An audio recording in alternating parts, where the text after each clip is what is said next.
The following program deals with controversial subjects. The theories expressed are not the only possible interpretation. The viewer is invited to make a judgment based on all available information. Tonight, on Sightings. What happened in this house is an absolute nightmare. A family that claims it's being sexually molested by a sinister entity. It was trying to rape me. And a special investigation of a Pennsylvania town haunted by frightening close encounters with UFOs. All of a sudden, these objects started coming up out of the treetops.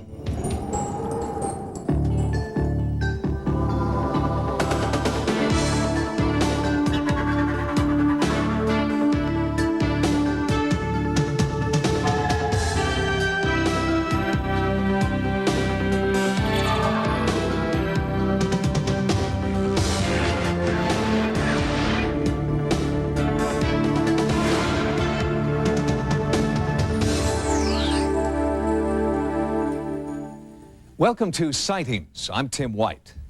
Thanks to you, we've received many home videos showing what may be the brief appearance of UFOs. But one of the problems we face is that it's very difficult to analyze a one-time event. Ufologists are looking for UFOs that appear again and again and offer a chance for closer examination. Just such a series of UFO encounters is occurring in the skies above Pennsylvania. A local resident sent us his startling footage. The first reported sighting occurred in 1991 in Newton Township, just north of Scranton.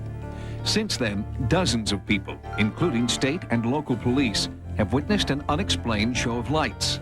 The first home video was shot by Gary Steyer. He started monitoring the skies after his daughter, Christy, reported a bizarre encounter with a UFO. I at first thought it was another car. But I looked out towards the back of me, and I noticed there was no car in back of me. And I was adjusting the mirror, and I noticed an object in the sky. It was flying behind my car, and I kept watching it in my rearview mirror. And eventually it went over to where I could see it looking out the window. It kept following me, driving down the road. And then I made a right-hand turn to come up onto the road, coming up towards my house. And this object made a right-hand turn. And by this point, I was getting really scared. She drove into the driveway, ran up to the front door, came flying in the house, and said something was following her. And then when she told me it was above her car, I didn't know what she was talking about. Since Christy had been the only one to experience the light phenomenon, the Steyers thought it must have been an isolated event. But a few months later, the lights returned, and this time the extraterrestrial display was witnessed by more than just one person. While driving home on January 8th, Gary and his wife Nadia saw unusual lights hovering in the distance near their house. They rushed home, and Gary got out his video camera. This time, he was able to get the UFO on tape. It was a feeling of great excitement because these things were happening right before your eyes. You didn't know really what these lights were, what was happening. It was like an adventure. Being a respected school teacher, Gary Steyer was hesitant to call the authorities, fearing public ridicule. But when the lights continued hovering for several hours, he finally decided to alert the police. 911 emergency. You want to report what? And within a matter of minutes, Officer Callie arrived along with 3 state policemen. And as I taped, they stood alongside of me with their handheld radios in my front yard. The dispatcher told me he received a call from a resident in the community that there was a strange object in the air above his house. When he initially called me, he didn't want to give me anything but his street address. He didn't want to give me his full name or phone number because he didn't want to be associated with something that sounded this bizarre. I didn't believe initially when I received the call that there would be anything of substance to that I would see. Immediately upon exiting my police vehicle, I looked up in the air and I saw 4 or 5 bright objects up in the air. There's one right alongside of it. Above the 3 towers, coming over to Another one just flashed. Officer Callie called into his dispatcher and asked him to check with the local airport tower to see if they were picking up anything on radar. Lights. All right, well, let me look. It was one of those real crystal clear nights. There wasn't a cloud in the sky. We looked out the window over towards where he was talking about, and Sure enough, there were some lights out there. According to local sources, there were no commercial or military aircraft in the area that night, and nothing was picked up on radar. But despite this, half a dozen witnesses reported seeing a UFO. They had no aircraft in the area of the Triple Towers, and that no airplanes were supposed to be in that area, and nothing was picked up on radar. I felt that there was possibly a problem with the radar system. Shortly thereafter, he contacted me back and said that they checked it again, and there's nothing up there. The lights appear to be most active over this area, Bald Mountain. Pam Zakowski is a local newspaper reporter who first broke the UFO story. She was an impartial observer until she hiked to the top of Bald Mountain with UFO investigator Irene MacDonald. Near the summit, the two women had a terrifying encounter. We were merely poking around, actually trying to see where Gary Steyer's house was from the top of the mountain, when two men in a pickup truck pulled up, drove up the access road, and they both got out, and one was older and one was younger. They both had guns, and they were incredibly angry. They said, "You're trespassing, you know you're trespassing, what are you doing up here?" I said we were just taking a walk in the winter. I wasn't going to say we were up there looking for evidence of UFOs.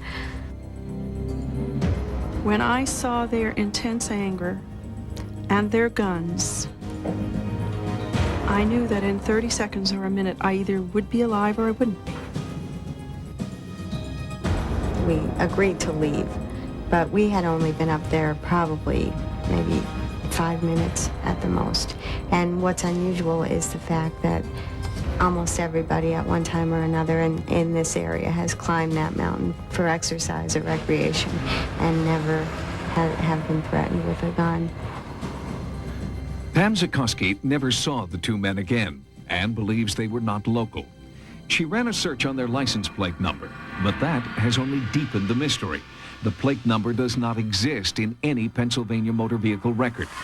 The identity of the two men is still unknown. Could their appearance be somehow related to the unexplained lights in the area? After the incident on Bald Mountain, the UFO activity has only increased, and more witnesses have come forward. It was just about dusk, and as we were there up by the power lines, all of a sudden, these objects started coming up out of the treetops. They were just everywhere, seemed wherever we turned. There was another one. I just remembered not hearing a sound. But not everyone in the area believes the lights are UFOs. Karen and Bob Siemens own the airport in Factoryville, about 10 miles south of Bald Mountain. They believe people are simply sighting their newly installed beacon. I think because we had put a new beacon up and people in the area were not used to seeing the light, I really think it's just too much of a coincidence. Investigating the Siemens theory further, we took Gary Steyer's footage and overlaid footage of the airport beacon taken from the same angle.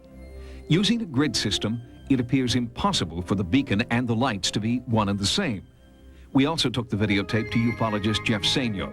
After careful analysis, Sainio has concluded that the lights are not conventional aircraft, nor are they a hoax, and they're definitely not emanating from the beacon. My impression of this tape is that it certainly wasn't faked. Here, all of the unusual lights are moving laterally.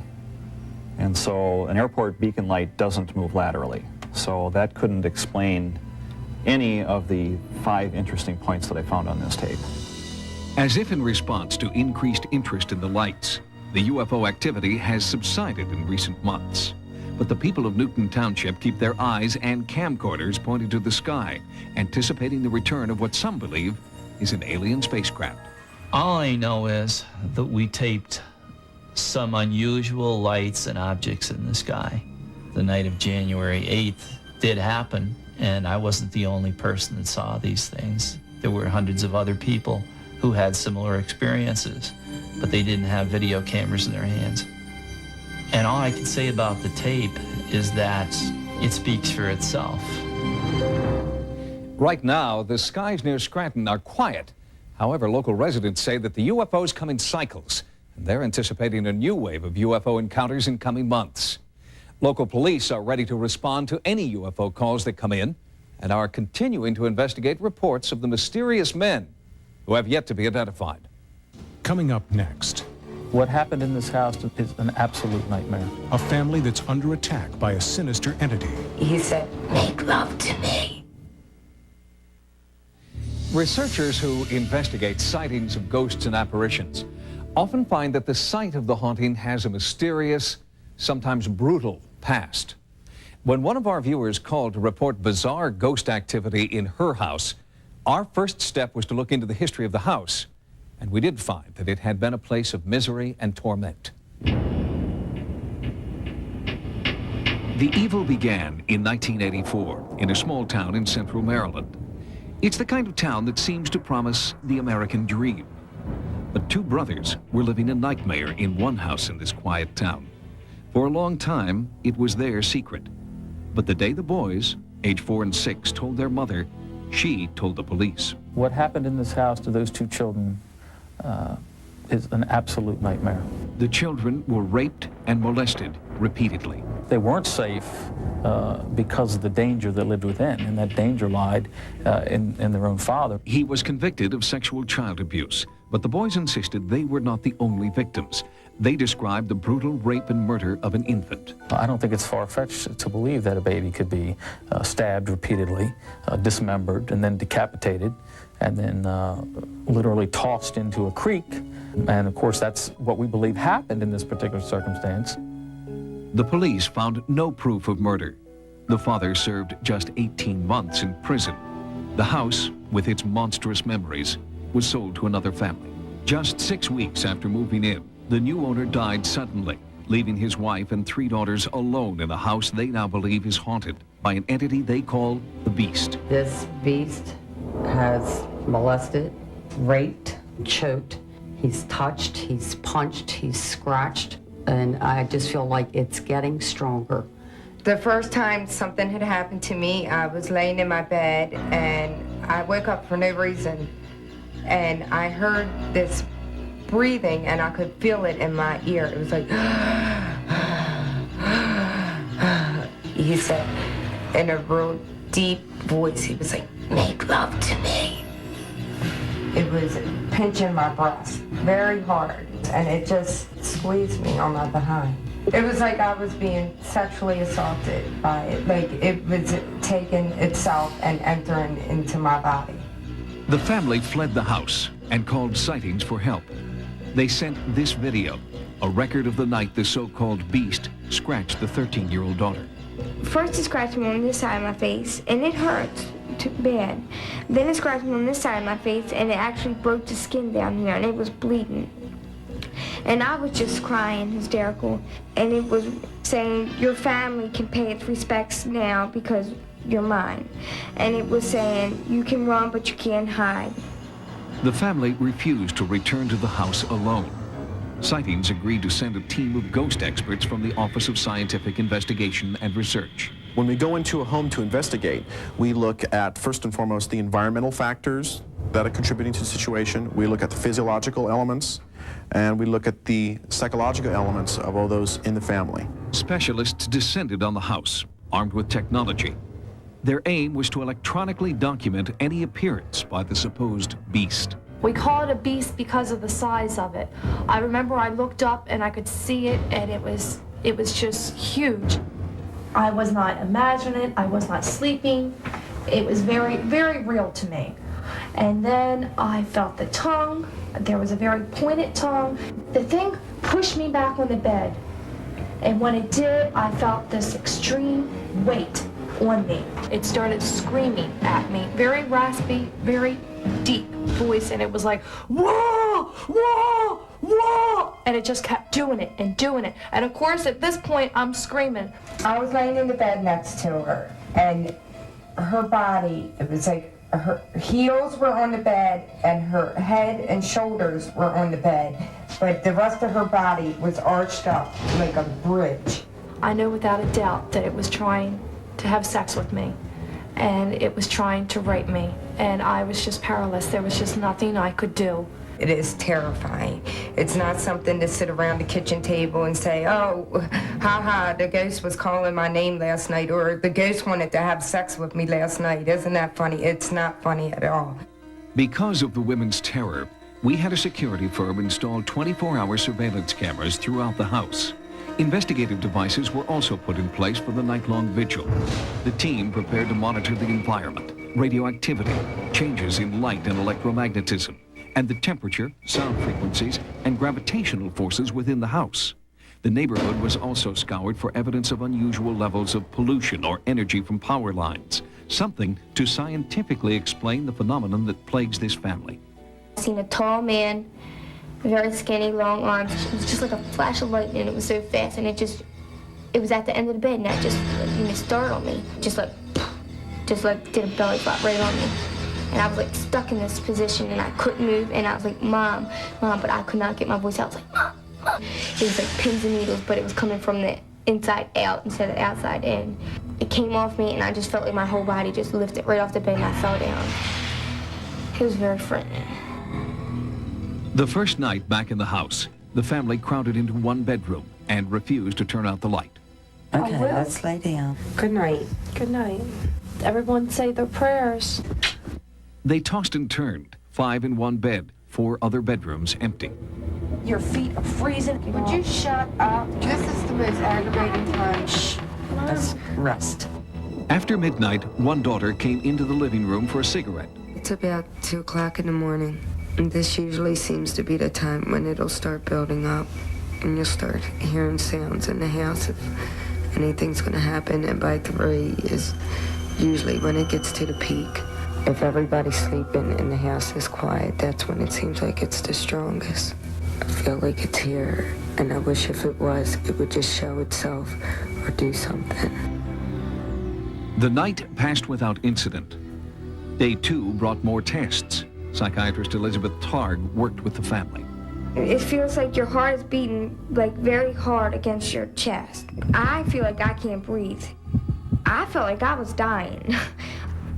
Technician John Pori conducted physiological tests. The family agreed to sleep that night with the lights out, heads wired to measure sleep patterns and dreams. Our camera was equipped with a night lens to photograph the house in darkness.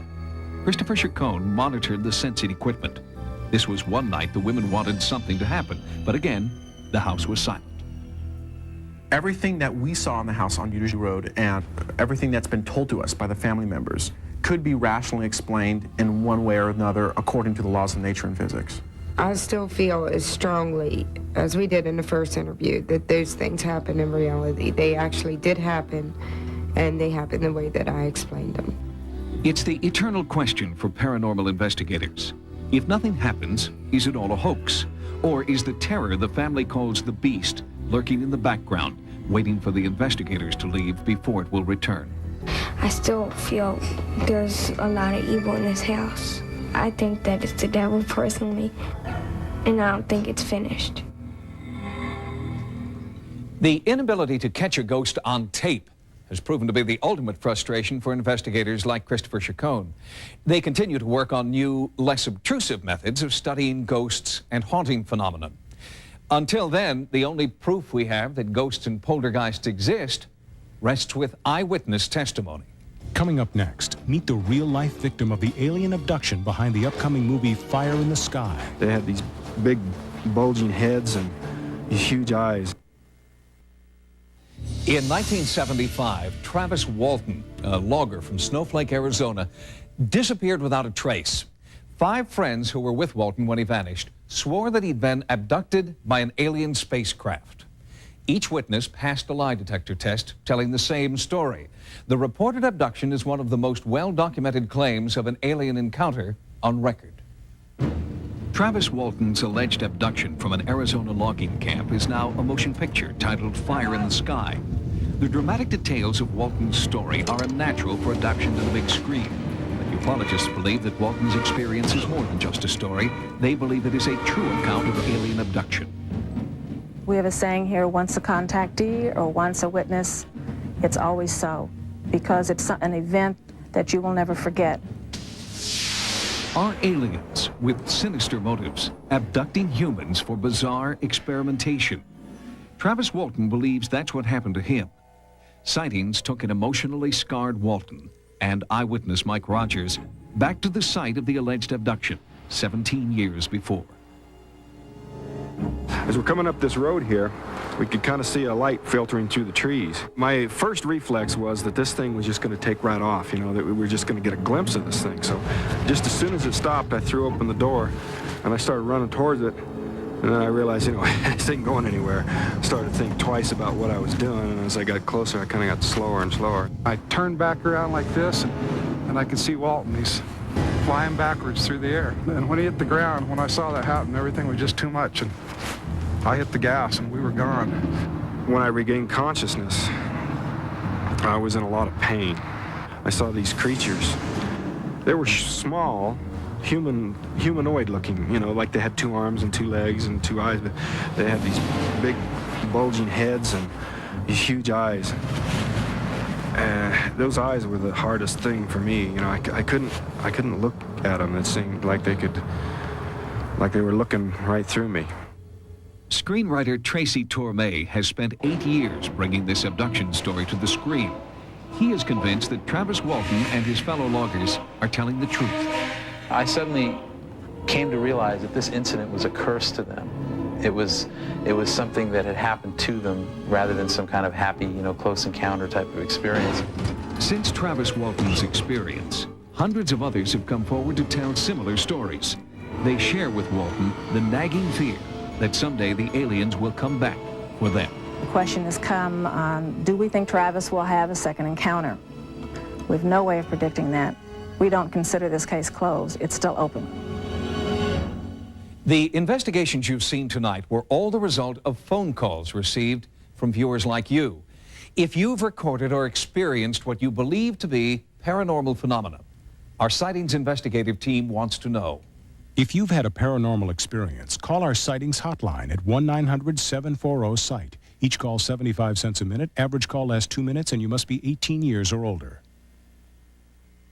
Join us next time for new investigations into the unexplained. For Sightings, I'm Tim White. Stay tuned for another episode of Sightings. Tomorrow, after a full hour of Cops, meet the most dangerous mobster in America on an all-new America's Most Wanted special. And Sunday, the incomparable Dame Edna dishes the dirt with guest stars Roseanne and Tom Arnold and Luke Perry on Edna Time, Sunday at 10, 9 Central.